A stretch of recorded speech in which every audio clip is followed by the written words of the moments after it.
Once, a little ginger kitten spent his days selling vegetables to survive. One morning, while passing a school, he saw children in neat uniforms entering the gates. A spark ignited in his heart.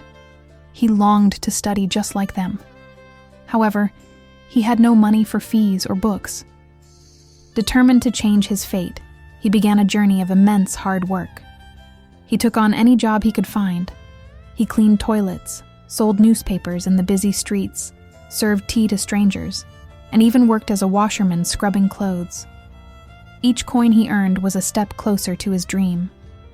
After months of tireless struggle, he finally saved enough money. With a heart full of joy, he bought a uniform and a school bag.